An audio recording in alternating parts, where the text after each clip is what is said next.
At noon, we're going to have 5 important games to the college football playoff picture. Let's talk about probably the most important one. We got number 10 LSU, who's 5-1, traveling number 17 Vanderbilt, who's also 5-1. Vandy favored by 2.5 points on ABC. Garrett Nussmeier's gone 135 at 204, thrown for 1,413 yards. Caden Durham has had 67 carries for 283 yards and 2 touchdowns. And Aaron Anderson's had 23 catches for 305 yards. Diego Pavia has gone 115 and 161 for the Commodores, thrown for 1,409 yards, 14 touchdowns, 4 interceptions. Also leads his team on the ground with 60 carries for 352 yards and 2 touchdowns. And Eli Stowers has 25 catches for 323 yards and 2 touchdowns.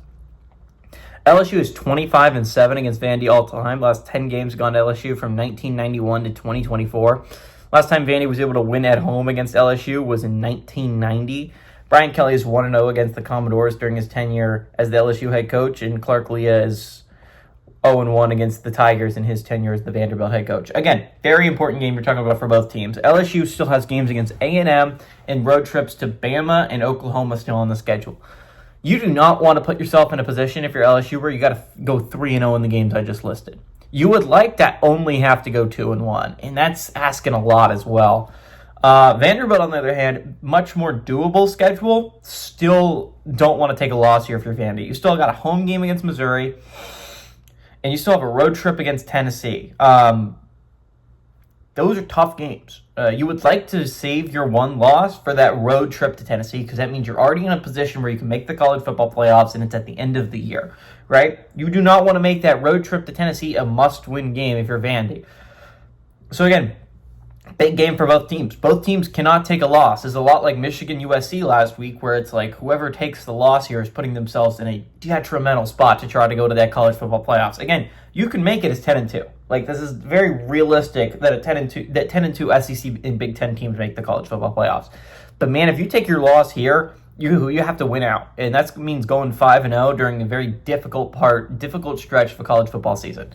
Now, again, I think what's going to be really interesting is LSU's defense versus Vanderbilt's offense. Again, Vanderbilt is coming off a loss. I think a lot of people forget that because they didn't play last week, but 2 weeks ago they lost a rough one to Bama. A Bama game where Bama kind of dominated from beginning to end. So again, very important for Vandy to get back on their feet. Again, you cannot lose 2 games in a row. That's putting yourself in not only a massive hole, but your momentum is gone. And you're talking about trying to beat a Missouri team that has had a lot of momentum so far this year. Next week at home. So it's going to be really, really big game for Vanderbilt. Big game for LSU, obviously, as well. LSU has struggled to get their offense going, and I think that's what's going to be really interesting about this game is, again, LSU's defense has been so good. They held a South Carolina offense in check that so far that year had been a very, very good offense.